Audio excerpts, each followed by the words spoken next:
থেকে পাঠ ও ব্যাখ্যা করবেন স্বামী তত্ত্বসারানন্দজি মহারাজ।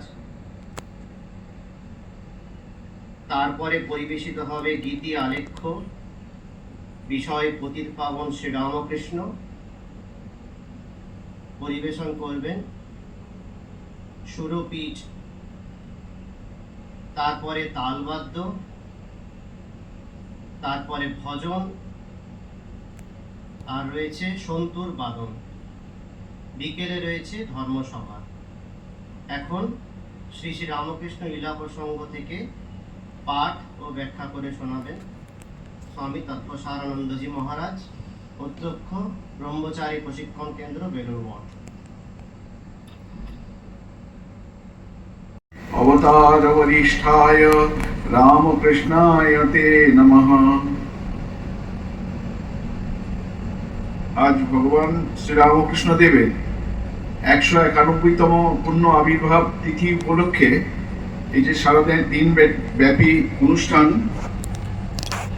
সেখানে আমরা এখন শ্রী শ্রী রামকৃষ্ণ লীলা প্রসঙ্গ থেকে ভগবান রামকৃষ্ণ দেবের যে পূর্ণ আবির্ভাবের বর্ণনা রয়েছে সেটি অনুধ্যান করব।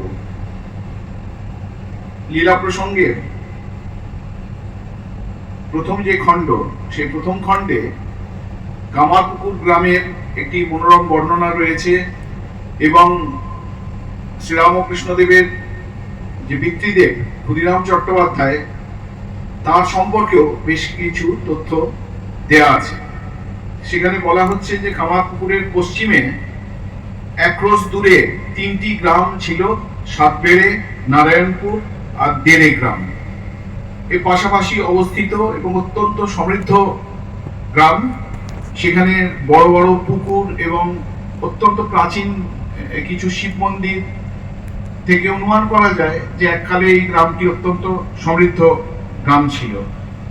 এবং ঠাকুরের বাবার সময়ে এই গ্রামের জমিদার ছিলেন রামানন্দ রায়। জমিদার অর্থে তিনি খুব ধনাঢ্য ব্যক্তি ছিলেন, কিন্তু অত্যন্ত প্রজাপীড়ক ছিলেন।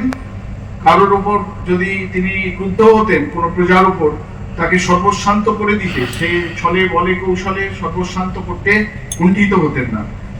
এবং এর হয়তো এখানে লীলা প্রসঙ্গকার লিখছেন যে হয়তো তিনি বড্ড বেশি প্রজাপীড়ন করেছিলেন বলেই এর বংশ পরবর্তীকালে নির্বংশ হয়ে গিয়েছিল, এরকম ভাবে মন্তব্য করছেন।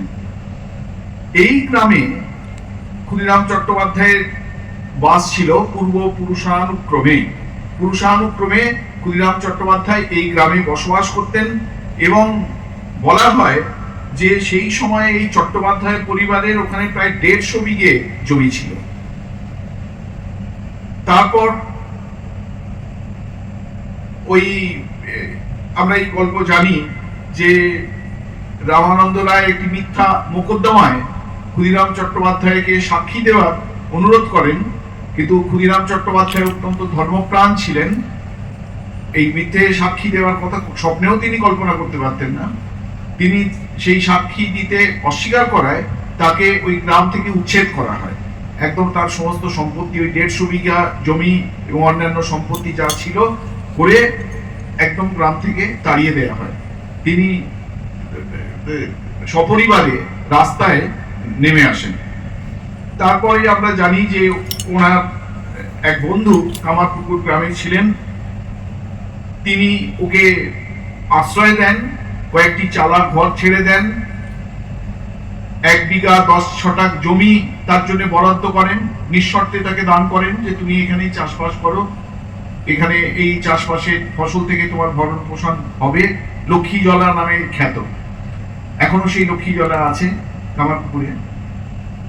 এবং তিনি যখন কামারপুকুরে চলে এলেন, সেই সময় তিনি একটা অদ্ভুত উপায়ে রঘুবীর শিলা তিনি লাভ করেছিলেন। সেই বর্ণনা লীলা প্রসঙ্গে আছে। বলছেন একদিন তিনি অন্য গ্রামে যাবেন বলে বাড়ি থেকে বেরিয়েছেন। তার পথশ্রমে ক্লান্ত হয়ে পড়ায় তিনি একটি গাছের ছায়ায় আশ্রয় নিয়ে ছায়ায় বসে একটু নিদ্রাভিভূত হয়ে গিয়েছিলেন, ঘুমিয়ে পড়েছিলেন। সেই সময় একটা অদ্ভুত স্বপ্ন দেখেন। ওদের ইষ্ট দেবতা ছিলেন রঘুবীর রামচন্দ্র। তিনি স্বপ্ন দেখেন তার ইষ্ট দেবতা তার সামনে আবির্ভূত হয়ে বলছেন যে আমি এখানেই থাকি, অনেকদিন অযত্নে এখানে পড়ে রয়েছি, আমাকে তোমার বাড়িতে নিয়ে চলো এবং আমি তোমার সেবা গ্রহণ করব। তা তখন ক্ষুদিরাম একবার বিহ্বল হয়ে পড়লেন ভগবানের এই নির্দেশ শুনে। স্বপ্নেতেই তিনি রঘুবীরকে বারবার প্রণাম করে বলতে লাগলেন যে আমি ভক্তিহীন এবং নিতান্ত দরিদ্র, আমার গৃহে আপনার যোগ্য সেবা কখনোই সম্ভব হবে না, আমাকে সেবা করা কি হতে হবে। তখন রঘুবীর তাকে বললেন যে না না, তুমি যা সেবা করবে আমি কোনো অপরাধ নেব না, আমি তাতেই সন্তুষ্ট থাকবো, কিন্তু আমি তোমার সেবা গ্রহণ করতে চাই, আমাকে তোমার বাড়িতে নিয়ে চলো।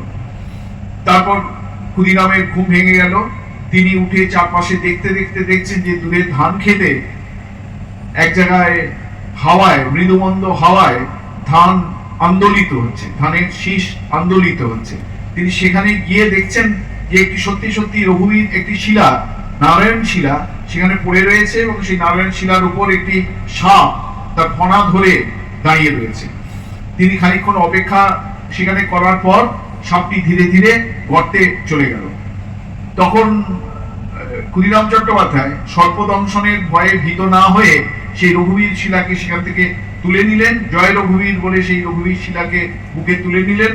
শিলার সমস্ত লক্ষণ দেখে তিনি বুঝতে পারলেন যে সত্যি এটি রঘুবীর শিলা। তারপর তিনি সেই রঘুবীর শিলাকে বাড়িতে এনে তার পূজা সেবা শুরু করলেন, বিধিপূর্বক তার পূজা এবং সেবা শুরু করলেন। ইতিমধ্যেই তাদের বাড়িতে শীতলা দেবীর ঘর ছিল, সেই এখনো কামারপুকুরে শীতলা দেবীর ঘর, রঘুবীর শিলা, রামেশ্বর শিব আছে। যখন ক্ষুদিরাম চট্টোপাধ্যায় দক্ষিণ ভারতের রামেশ্বরে গিয়েছিলেন, ওখান থেকে তিনি ওই বানলিঙ্গ শিবকে এনেছিলেন, সেগুলি এখনো পর্যন্ত পূজিত হয় কামারপুকুরে। একদিন ঘরে প্রায় খাবার কিছু নেই বললেই চলে, রঘুবীরকে কি ভোগ দেওয়া হবে। চন্দ্রা দেবী ক্ষুদিরাম চট্টোপাধ্যায়ের পত্নী, ধর্মপত্নী, তিনি যখন ক্ষুদিরাম চট্টোপাধ্যায়কে বললেন, ক্ষুদিরাম চট্টোপাধ্যায় বললেন ভয় কি, যদি রঘুবীর উপসী থাকেন তাহলে আমরাও তার সঙ্গে উপবাসী থাকবো।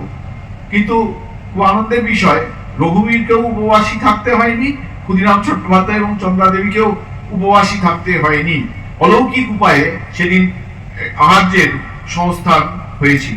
ওই যে লক্ষ্মী জলার কথা বললাম, ওই লক্ষ্মী জলায় প্রতি বছর যখন ওই ধান বর্ষাকালে ধান রোপণ করবার সময় হতো, ক্ষুদিরাম চট্টোপাধ্যায় জয় রঘুবীর বলে রঘুবীরকে স্মরণ করে লক্ষ্মী জলায় ধান পুঁতে দিতেন এবং সেখানে এত ফসল হতো যে শুধু ওদের যে সারা বছরের ধানের প্রয়োজন, চালের প্রয়োজন ওখান থেকে মিটত তা নয়, অতিথি, অভ্যাগত, সন্ন্যাসী, ফকির যারা বাড়িতে আসতেন তাদেরও সেবা এই লক্ষ্মী জলার ধানে চলে যেত।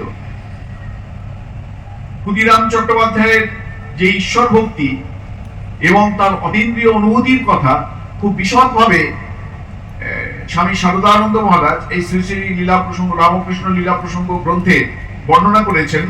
সেখানে বলছেন যে প্রত্যেক দিন সকালবেলায় উঠে এবং সন্ধ্যেবেলায় তিনি যখন গায়ত্রী ধ্যান করতেন, ওই আয়া হি বরদে দেবী ত্রক্ষরে ব্রহ্মবাদিনী ইত্যাদি ইত্যাদি মন্ত্র উচ্চারণ করে, তখন তার বক্ষস্থল রক্তবর্ণ হয়ে যেত এবং তার চোখ দিয়ে অযোধ্যারায় অশ্রুবর্ষণ হতো। সকালবেলায় যখন তিনি ঠাকুরের পূজার জন্য ফুল তুলতে যেতেন, তিনি দেখতেন যে একজন সালঙ্কারা অষ্টম বর্ষীয় কন্যা তার সঙ্গে সঙ্গে তার পায়ে পায়ে ঘুরছে এবং তিনি যে ফুলের নাগাল পাচ্ছেন না, সেই ছোট্ট শিশুটি, বালিকা, ওই ডালগুলোকে ধরে টেনে যাতে ক্ষুদিরাম চট্টোপাধ্যায় সেই ফুলগুলি তুলতে পারেন সেই তাকে সাহায্য করতেন। ক্ষুদিরাম চট্টোপাধ্যায় বুঝতে পেরেছিলেন যে স্বয়ং মা শীতলাই ওরকম অষ্টম বর্ষীয়া কন্যা রূপ ধারণ করে তাকে সহায়তা করতেন। প্রতিবেশীরা এই ক্ষুদিরাম চট্টোপাধ্যায় এবং চন্দ্রা দেবী এদের অত্যন্ত শ্রদ্ধা করতেন, খুব ভক্তি করতেন। তারপরে আমরা আরো দেখতে পাচ্ছি যে এই দেড়েক গ্রাম থেকে ক্ষুদিরাম চট্টোপাধ্যায় সপরিবারে কামারপুকুর গ্রামে এসে বসবাস শুরু করবার ৩-৪ বছর পর তিনি পদব্রজে সেতুবন্ধ রামেশ্বর দর্শন করতে দক্ষিণ ভারতে যান। সেতুবন্ধ আমরা আগেই উল্লেখ করেছি যে এইবারে তিনি, তখনকার দিনে পায়ে হেঁটে যেতে হতো, অন্য কোনো যানবাহন যাওয়ার উপায় ছিল না, বিশেষ করে যাদের পয়সা কড়ির অভাব ছিল, তাদের পক্ষে ওই পদব্রজে তীর্থ ভ্রমণ করা ছাড়া অন্য কোনো রাস্তা খোলা ছিল না। তিনি সেতুবন্ধ রামেশ্বর থেকে যে বানলিঙ্গ নিয়ে এসেছিলেন, তিনি সেই রঘুবীর শিলা শীতলা দেবীর পাশাপাশি বানলিঙ্গেরও পূজা করতেন। এই সময়ে রামকুমারের মধ্যে কিছু কিছু দৈবী শক্তি, রামকুমার হচ্ছেন আমাদের ক্ষুদিরাম চট্টোপাধ্যায়ের পুত্র, তো তিনি ততদিনে অনেক বড় হয়েছেন। রামকুমারের মধ্যে কিছু কিছু দৈবী শক্তির প্রকাশ ঘটতে থাকে, যে দৈবী শক্তির প্রকাশ ক্ষুদিরাম চট্টোপাধ্যায়ের মধ্যেও ছিল। দৈবী শক্তিটা কি? তারা জ্যোতিষবিদ্যায় অত্যন্ত পারঙ্গম হয়ে উঠেছিলেন। কোনো রোগী তিনি সত্যিকারে সেরে উঠবেন না এই রোগ সারবে না, তাকে মৃত্যু মুখে পতিত হতে হবে, এটি দেখে মাত্র এরা বলতে পারতেন। তা এই জ্যোতিষবিদ্যায় পারঙ্গম হয়ে ওঠার ফলে এই চট্টোপাধ্যায় পরিবারের যে আর্থিক অসচ্ছলতা ছিল, সেই আর্থিক অসচ্ছলতা অনেকাংশেই কেটে গিয়েছিল, পরিবারে কিছু কিছু সমৃদ্ধি এসেছিল। ক্ষুদিরাম চট্টোপাধ্যায়ের পরিবারের সকলের মধ্যেই, যেহেতু প্রত্যেকে অত্যন্ত ধর্মপরায়ণ ছিলেন, সেই জন্য প্রত্যেকের মধ্যে কিছু কিছু অতীন্দ্রিয় শক্তি প্রকাশ ঘটেছিল এবং প্রত্যেকেরই দেবতাদের দর্শনাদি, তারা কেউ জ্যোতি দর্শন করছেন, কেউ দেব দেবীর রূপ দর্শন করছেন, কেউ দৈবী শব্দ শুনছেন, দেবতাদের পায়ের ঘুঙুরের ধ্বনি শুনছেন। এরকম প্রত্যেকের জীবনে কিছু কিছু ঘটনার কথা লীলা প্রসঙ্গে বর্ণনা করা আছে। একটি ঘটনার কথা এখানে বিশদভাবে বলা আছে, আমি সেই ঘটনার কথা পড়ছি। আশ্বিন মাসে কোজাগরী লক্ষ্মী পূজার দিন রামকুমার ওই পাশের যে গ্রাম ঘুরসুবো গ্রামে লক্ষ্মী পূজা করতে গেছেন। ফিরতে অনেক রাত হচ্ছে। চন্দ্রা দেবী খুব উদ্বিগ্ন হয়ে গেছেন। উদ্বিগ্ন হয়ে তিনি একটু রাস্তায় বেরিয়ে এগিয়ে দেখছেন যে পুত্র রামকুমার ফিরছে কিনা। হঠাৎ দেখছেন ঘুরসুবোর দিক থেকে কে একজন যেন কামারপুকুরের দিকে আসছে। সেই যখন কাছাকাছি এসছে, তখন চন্দ্রামণি দেবী দেখছেন যে রামকুমার নয়, তিনি এক পরমা সুন্দরী রমণী, নানা অলঙ্কারে ভূষিতা হয়ে একাকিনী রাস্তা দিয়ে হেঁটে হেঁটে আসছেন। তিনি যখন একদম কাছে এসে পড়েছেন, তখন চন্দ্রা দেবী সেই সালঙ্কারা রমণীকে জিজ্ঞেস করছেন, মা তুমি কোথা থেকে আসছো? রমণী উত্তর দিলেন যে ঘুরসুব গ্রাম থেকে। চন্দ্রা দেবী তখন ব্যস্তভাবে জিজ্ঞেস করলেন, আমার পুত্র রামকুমারের সঙ্গে তোমার কি দেখা হয়েছিল? সে কি ফিরছে? রমণী তখন তাকে সান্ত্বনা দিয়ে বলছেন, হ্যাঁ, তোমার পুত্র যে বাড়িতে পুজো করতে গিয়েছে আমি সেই বাড়ি থেকেই এখন আসছি, ভয় নেই, তোমার পুত্র এখনই ফিরে আসবে। তখন চন্দ্রা দেবী অত্যন্ত স্নেহবৎসলা তো, সেই রমণীকে বলছেন, মা তোমার এত অল্প বয়স, এত গয়না গাটি পরে এত রাত্রে কোথায় যাচ্ছ? তোমার কানে ও কি গয়না? রমণী তখন ঈষৎ হাস্য করে বলছেন, এই কানের এই যে ভূষণ, এই ভূষণের নাম হচ্ছে কুণ্ডল, দেবতারা পরেন। তখন চন্দ্রা দেবী ভাবছেন যে এই রমণী বোধহয় বিপন্না, রাত্রে রাস্তা হারিয়ে ফেলেছে। তখন তাকে বলছেন, মা এই রাত্রিবেলা কোথায় আর ঘুরে বেড়াবে, তুমি বরঞ্চ আমার বাড়িতে এসে বিশ্রাম করো, কাল সকালবেলা এখান থেকে যাবে, চলো না আমাদের ঘরে আজ রাতের মতো বিশ্রাম করে কাল যেখানে যাবার যাবে এখন। রমণী তখন বলছেন, না মা, আমাকে এখনই যেতে হবে, তোমাদের বাড়িতে আমি অন্য সময় আসবো। বলে তিনি পাশের ওই যে লাহাবাবুদের ধানের মড়াই ছিল, সেই লাহাবাবুদের ধানের মড়াইয়ের মধ্যে একটু রাস্তা সংকীর্ণ গলি মতো ছিল, সেই গলির মধ্যে ঢুকে গেলেন। চন্দ্রাদেবী তখন ভাবছেন যে এই দিকে তো রাস্তা নয়, ওই রমণী কি তাহলে রাস্তা ভুল করলো যে ওই গলির মধ্যে ঢুকে গেল? তিনি গিয়ে লাহাবাবুদের ধানের মড়াইয়ের মধ্যে চারপাশে খুঁজে দেখলেন, কোথাও সেই রমণীকে আর দেখতে পেলেন না। অত্যন্ত বিস্মিত হয়ে গেলেন। রাত্রে চন্দ্রামণি দেবী স্বামীকে অর্থাৎ ক্ষুদিরাম চট্টোপাধ্যায়কে আত্মবান্ত সমস্ত বর্ণনা করলেন যে এইরকম ঘটেছিল।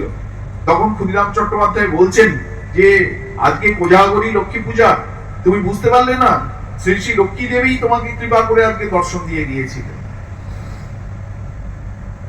এরপর মোটামুটি 1834 খ্রিস্টাব্দ অর্থাৎ 1241 বঙ্গাব্দ এটা হবে।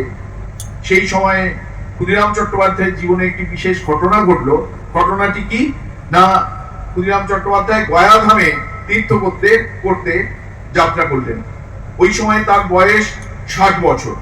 এই 60 বছর বয়সে তিনি পদব্রজে ওই কাশী, গয়া এই সমস্ত তীর্থে গিয়েছিলেন।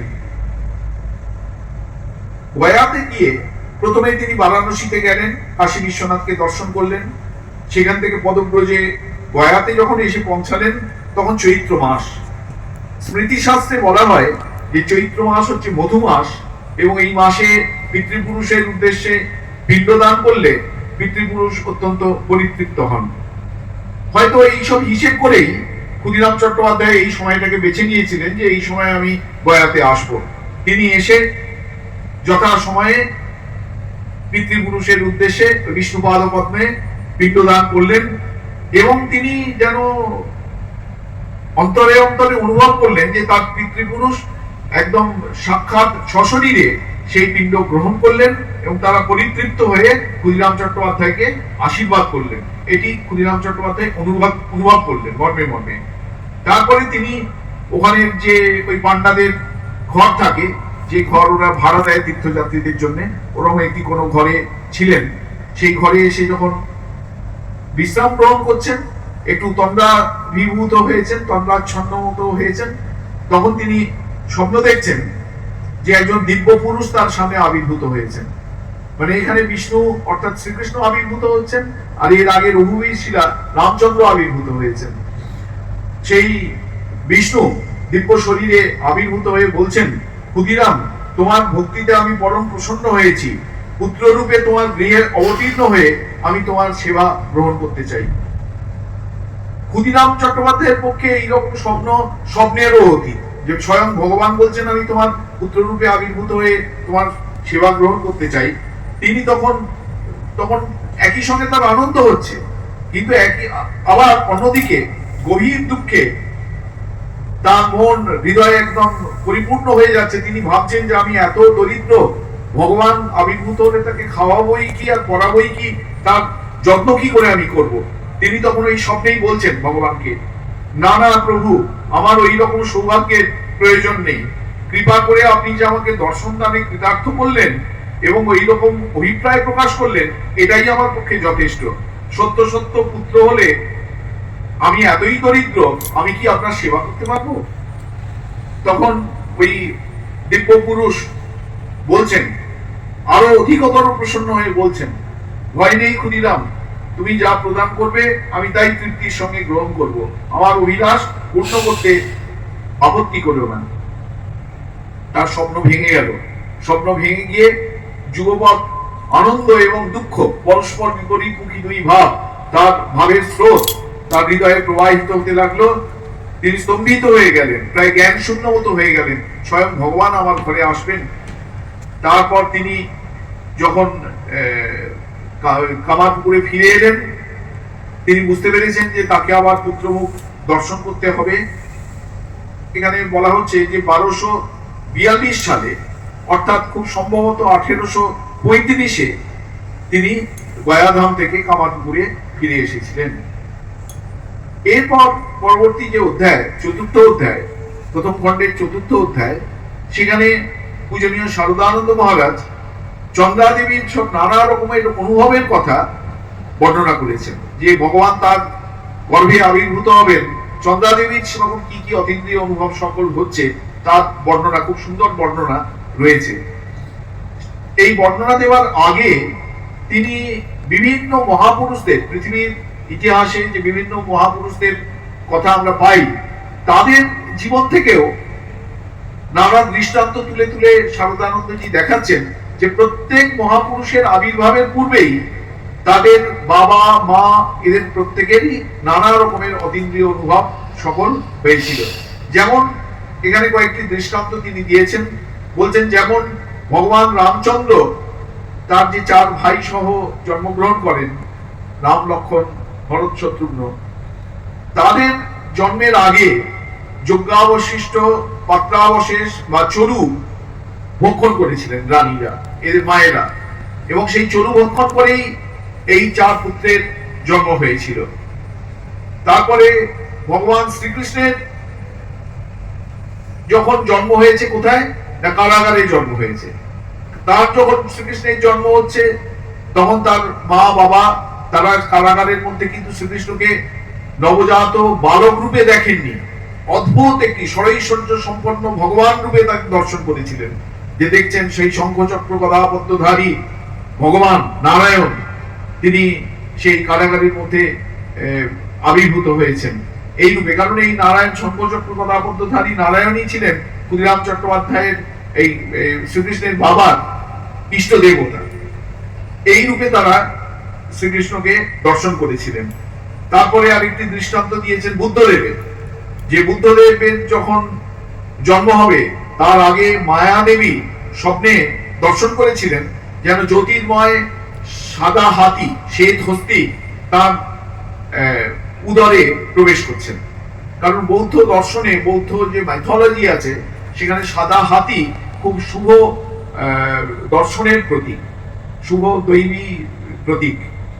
তারপর যীশু খ্রিস্টের জীবনের ক্ষেত্রে বলছেন যে ভগবান ঈশার জন্মগ্রহণকালে তজ্জননী শ্রীমতী মেরি অনুভব করেছিলেন যে যেন তার গর্ভে কোন দিব্য পুরুষ উপস্থিত হয়েছেন এবং তিনি দিব্য আবেশে আবিষ্ট ও তন্ময়, এটি মেরি অনুভব করেছিলেন। তারপরে দৃষ্টান্ত দিচ্ছেন আচার্য শঙ্করের দৃষ্টান্ত, শঙ্কর জননী অনুভব করেছিলেন যে যেন স্বয়ং শিব মহাদেব তার দিব্য দর্শনে এবং বড়লাভেই তার গর্ভধারণ হয়েছে। তারপর শ্রী ভগবান শ্রী চৈতন্যের উদাহরণ দিয়েছেন যে চৈতন্য জননী শচী দেবীর জীবনেও এরকম নানা রকমের দিব্য অতীন্দ্রিয় দর্শনের কথা চৈতন্য চরিতামৃত এবং চৈতন্য ভাগবতে বর্ণনা করা হয়েছে। যখন চন্দ্রা দেবীর গর্ভধারণ করলেন এই সময় থেকে চন্দ্রা দেবীর আচার ব্যবহার খুব খুব একটা উল্লেখযোগ্য পরিবর্তন সকলের চোখে কিন্তু পড়ছিল। চন্দ্রা দেবী বরাবরই গ্রামের যে বালক বালিকা তাদের প্রতি খুব স্নেহ ভালোবাসা ছিল, কিন্তু এখন দেখা গেল তার যখন গর্ভধারণের সময় হলো, গর্ভধারণ করলেন, তখন থেকে চন্দ্রা দেবীর শুধু কেবলমাত্র গ্রামের বালক বালিকা নন, দেব দেবীদের প্রতিও তার যেন একটা অপত্য স্নেহ প্রবাহ, অপত্য স্নেহের ধারা প্রবাহিত হতে লাগলো। দেব দেবীকেও তার মনে হচ্ছে যেন তার সন্তান। এখানে বলছেন যে শীতলা দেবী, রামেশ্বর, বানলিঙ্গ, এদের প্রত্যেককেই তিনি মনে করছেন আমার পুত্র, আমার কন্যা, এরকম ভাবে দেখছেন। শুধু তাই নয়, এখানে পরবর্তীকালে একটি ঘটনা রয়েছে যে তিনি একদিন দেখছেন যে একজন দেবতা, তার মুখটা লাল, সে হাসে চড়ে তার সামনে এসে উপস্থিত। আসলে ব্রহ্মা, হাসে চড়া দেবতা মানে ব্রহ্মা, তার 4টি মুখ। কিন্তু চন্দ্রা দেবী এত ব্রহ্মা কি বলে 4 মুখ, চতুর্মুখ ব্রহ্মা ইত্যাদি জানেন না। তিনি মনে করছেন যে মুখটি লাল, বোধহয় অনেক রোদে ঘুরে ঘুরে এসছে, রোদে মুখটা পুড়ে গেছে। তিনি বলছেন ওই দেবতাকে, ওরে বাপ, হাসে চড়া ঠাকুর, রৌদ্রে তোর মুখখানি যে শুকিয়ে গিয়েছে, ঘরে আমানি পান্তা আছে, দুটো খেয়ে ঠান্ডা হয়ে যা। ও অদ্ভুত ঘটনা, কিন্তু এটি হচ্ছে মাধুর্যের ভাব, এটি ঐশ্বর্যের ভাব নয়। ভগবানের প্রতিও একটা মাধুর্যের ভাব, মাধুর্যের ধারা প্রবাহিত হচ্ছে। তার ভগবানকে মনে হচ্ছে যে আমার পুত্র কন্যা সদৃশ, তাদের দুঃখেও তিনি দুঃখিত। সেই কথা যখন তিনি বললেন যে ঘরে 2টি আমানি পান্তা আছে, খেয়ে ঠান্ডা হয়ে যাক, ওই কথা শুনে হাসি চড়া ঠাকুর হাওয়ায় যেন মিলিয়ে গেলেন, আর তাকে দেখতে পাওয়া গেল না। এই সময়ে আমরা আগেই উল্লেখ করেছি যে চন্দ্রামণি দেবীর নানা রকমের দর্শন, যে কখনো তিনি সুগন্ধ পাচ্ছেন, পদ্মগন্ধ পাচ্ছেন। দেবতাদের বলা, একটি শাস্ত্রে বলা হয় দেবতাদের গায়ে পদ্মগন্ধ রয়েছে। কখনো কখনো তিনি ঘুঙুর, শ্রীকৃষ্ণের পায়ের ঘুঙুরের ধ্বনি পাচ্ছেন, কখনো তিনি জ্যোতি দর্শন করছেন। এইরকম নানা রকমের দিব্য অনুভূতি তার হতে লাগলো। একদিন যখন ক্ষুদিরাম চট্টোপাধ্যায় গয়াধামে আছেন, সেই সময়ে চন্দ্রা দেবীর একটি অনুভব হয়েছিল, একটি দর্শন হয়েছিল, অলৌকিক দর্শন। তিনি যখন ক্ষুদিরাম চট্টোপাধ্যায় গয়া থেকে ফিরে এলেন, ক্ষুদিরাম চট্টোপাধ্যায়ের সুখে সমস্ত বর্ণনা করেছিলেন। বলছেন যখন ক্ষুদিরাম চট্টোপাধ্যায় ফিরে এলেন তখন চন্দ্রা দেবী একদিন বলছেন দেখো, তুমি যখন গয়া গিয়েছিলে তখন একদিন রাত্রির বেলা এক অদ্ভুত স্বপ্ন দেখলাম। দেখলাম যেন এক জ্যোতির্ময় দেবতা আমার শয্যার পাশে শয়ন করে আছেন। প্রথমে ভাবলাম তুমি, কিন্তু পরে বুঝলাম কোনো মানুষের পক্ষে ওরকম রূপবান হওয়া সম্ভব নয়। সে যা হোক, এইভাবে দেখে নিদ্রাভঙ্গ হলো। তখন মনে হতে লাগলো তখনও যেন তিনি শয্যায় শয়ন করে রয়েছেন। পরক্ষণে মনে হলো মানুষের কাছে কি এভাবে কোনো দেবতা আসতে পারেন? তখন মনে হলো তবে বুঝি কোনো দুষ্টু লোক কোনো মন্দ অভিসন্ধিতে আমার ঘরে ঢুকে পড়েছে এবং তার পদসপ্তাদির জন্য আমি ওই রকম স্বপ্ন দেখছি। ওই কথা মনে হয়ে ভীষণ ভয় হলো। তাড়াতাড়ি উঠে মশারির বাইরে এলাম, এসে প্রদীপ জ্বাললাম। প্রদীপ জেলে দেখলাম কেউ কোথাও নেই। দরজা যেমন বন্ধ ছিল বন্ধ, ভেতর থেকে খিল যেমন দেওয়া ছিল দরজার খিলও সেরকম ভাবে দেওয়া। তবুও সেই ভয়ে আর সেই রাতে ঘুমোতে যেতে পারলাম না, ঘুম হলো না। আমি ভাবলাম কেউ হয়তো কৌশল করে দরজার খিল খুলে ঘরে ঢুকেছিল, আবার আমি প্রদীপ জ্বালা মাত্রই হয়তো সে ঘর থেকে পালিয়ে গেছে। যখন সকাল হলো, ওই ধনিকামান্নি, ধর্মদাস লাহার কন্যা প্রসন্ন, এরা এই চন্দ্রামণি দেবীর বান্ধবী স্থানীয় ছিলেন। বলছেন আমি ধনিকামান্নি এবং ধর্মদাস লাহার কন্যা প্রসন্নকে ডেকে পাঠালাম এবং ডেকে পাঠিয়ে সব কথা বর্ণনা করলাম তাদের। বর্ণনা করে আমি বললাম তোমরা কি বুঝছো বলো তো, সত্যি কি কোনো দুষ্টু লোক আমার ঘরে ঢুকে পড়েছিল? আমার সঙ্গে তো এত সরলা চন্দ্রামণি দেবী বলছেন আমার সঙ্গে তো গ্রামের কারোর কোনো ঝগড়াঝাটি নেই, কেবল মধুযুগীর সঙ্গে সেদিন সামান্য কিছু কথা নিয়ে বচসা হয়েছিল, সেই কি আড়ি করে আমাকে ভয় দেখানোর জন্য ওরকম করে আমার ঘরে প্রবেশ করেছিল। এখানে লীলা প্রসঙ্গ খা খুব মজা করে লিখছেন, আমি একেবারে ওই ভাষাতে পড়ছি। তখন তাহারা দুইজনে হাসিতে হাসিতে আমাকে অনেক তিরস্কার করিল, বলিল মর মাগি, বুড়ো হয়ে তুই কি পাগল হলি নাকি যে স্বপ্ন দেখে এই রূপে ঢলাচ্ছিস? অপর লোকে এই কথা শুনলে বলবে কি বল দেখি, তোর নামে একবারে অপবাদ রটিয়ে দেবে। ফের যদি ও কথা কাউকে বলবি তো মজা দেখতে পাবি, করে তাকে এইভাবে শান্ত করলেন। তখন চন্দ্রামণি দেবী ভাবছেন এত সরলা, বলছেন তখন ভাবলাম হয়তো স্বপ্নই বা দেখেছি, ঠিক আছে আমি আর কাউকে এইসব কথা বলবো না। তখন ঠিক করলাম যে তুমি অর্থাৎ ক্ষুদিরাম চট্টোপাধ্যায়, তুমি যখন গয়া থেকে ফিরবে তোমাকে এইসব বলবো। তারপর চন্দ্রামণি দেবী বলছেন জানো আরেকদিন আরেকটা দর্শন হলো। সেই দর্শনটা কি? বলছেন আরেকদিন যুগীদের শিব মন্দিরের সামনে দাঁড়িয়ে ধনির সঙ্গে কথা বলছিলাম, এমন সময় দেখতে পেলাম মহাদেবের শ্রী অঙ্গ থেকে দিব্য জ্যোতি নির্গত হয়ে মন্দির পূর্ণ করে ফেলেছে এবং বায়ুর মতো তরঙ্গাকারে তাই ওই জ্যোতি আমার দিকে ছুটে আসছে। আশ্চর্য হয়ে ধনীকে ওই কথা বলতে যাচ্ছি, এমন সময় ওই জ্যোতি এসে আমাকে এমন দিব্য ভাবে আবিষ্ট করে ফেললো, আমাকে ছেয়ে ফেললো, যে আমার ভেতর দ্রুত বেগে যেন ওই জ্যোতি প্রবেশ করতে লাগলো। ভয়ে বিস্ময়ে স্তম্ভিত হয়ে এককালে মূর্ছিতা হয়ে আমি পড়ে গেলাম। পরে ধনীর শুশ্রূষায় চৈতন্য হলে তাকে সকল কথা বললাম। সে শুনে প্রথমে অবাক হয়ে বললে তোমার বায়ুরোগ হয়েছে।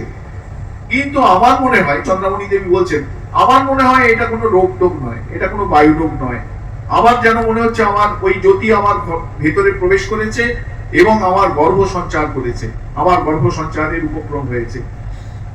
এইসব কথা যখন বলছেন তিনি ওই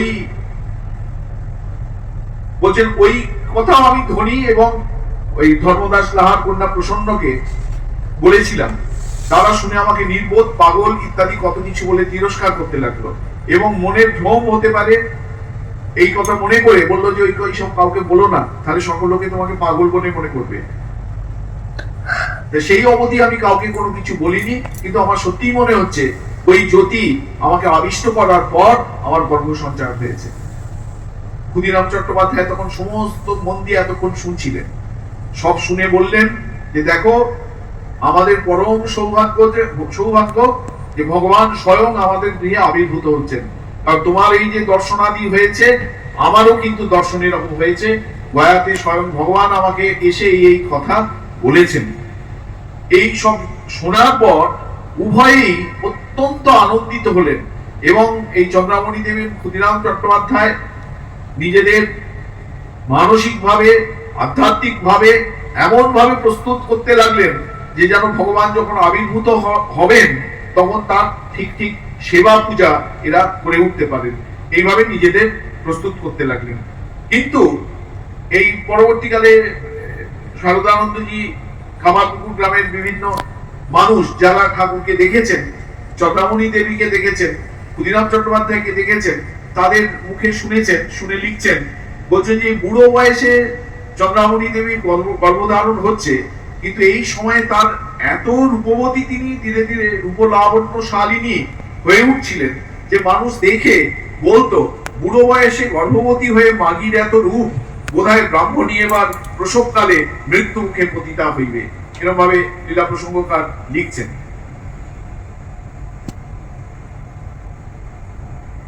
এরপর পঞ্চম অধ্যায়ে স্বামী শারদানন্দজি মহারাজ মহাপুরুষের জন্মকথা, ঠাকুরের জন্মকথা, ভগবান শ্রীরামকৃষ্ণ দেবের জন্মকথা বর্ণনা করছেন।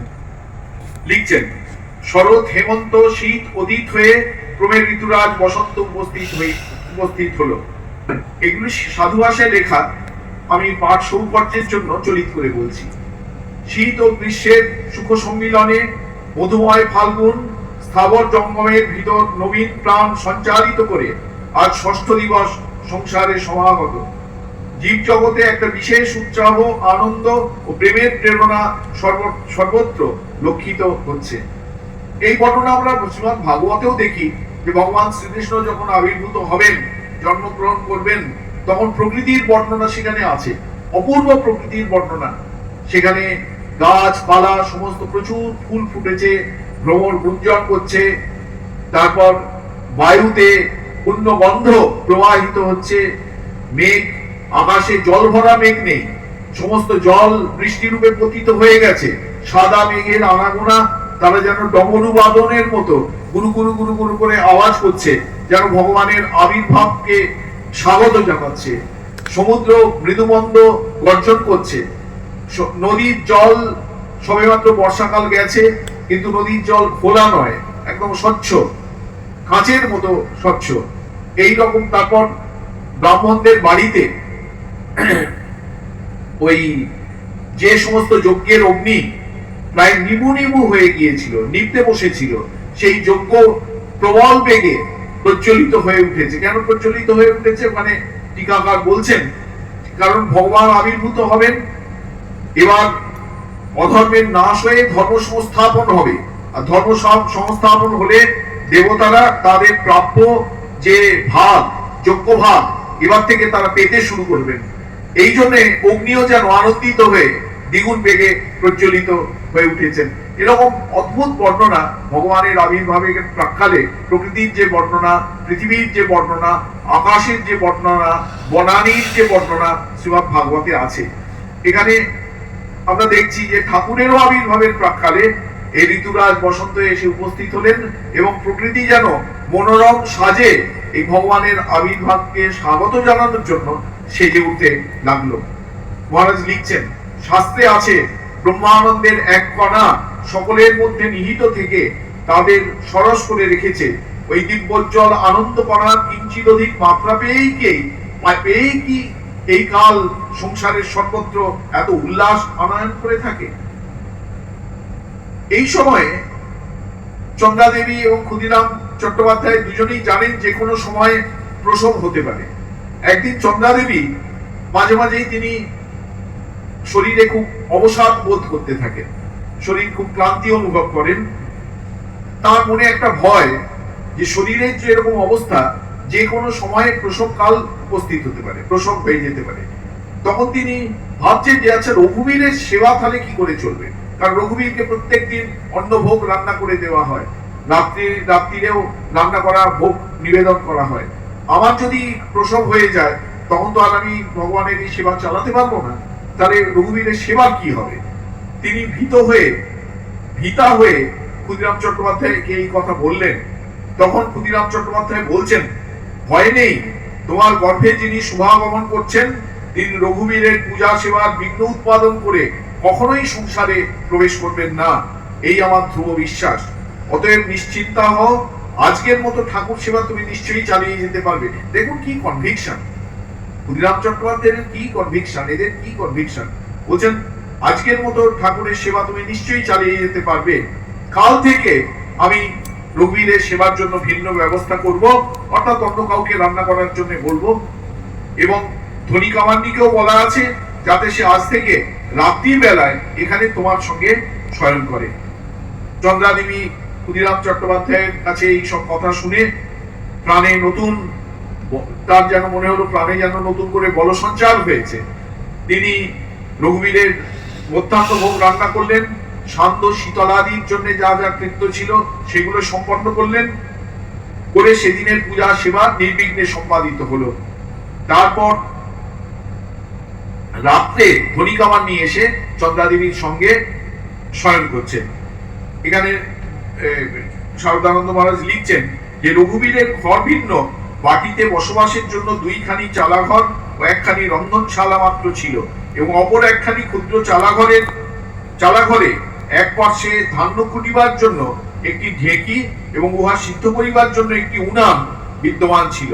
স্থানাভাবে শেষোক্ত চালাখানি শ্রীমতী চন্দ্রার সুতিকা গৃহ রূপে নির্দিষ্ট হইল, যেখানে রান্না করবার ঢেকি ছিল, এই ঢেকিশাল ছিল, রান্না করার উনুন ছিল, সেটিকে সুতিকা গৃহ হিসাবে নির্দিষ্ট করা হলো।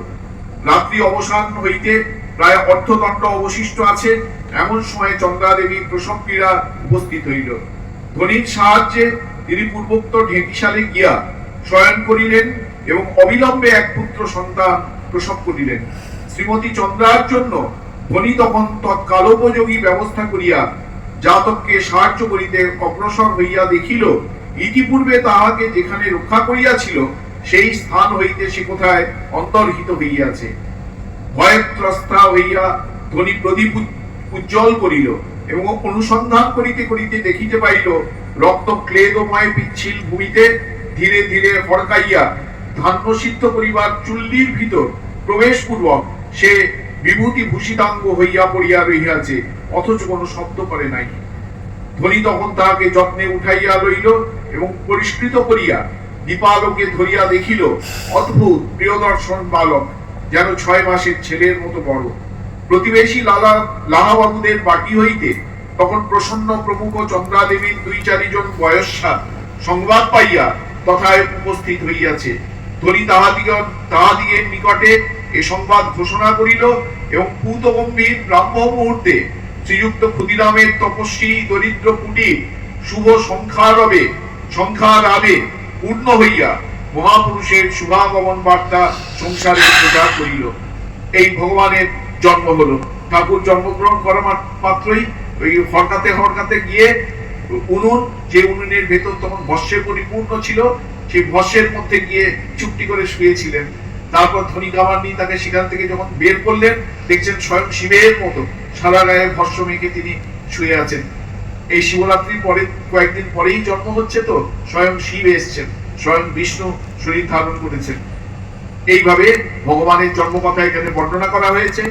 তারপরে বলছেন যে ক্ষুদিরাম চট্টোপাধ্যায়, রামকুমার এরা খুব ভালো জ্যোতিষ শাস্ত্র জানতেন এবং খুব পণ্ডিত জ্যোতির্বিদ ডাকিয়ে এই নবজাত শিশুর যে কোষটি ভালো করে পরীক্ষা করা হলো, বর্ণনা করা হলো।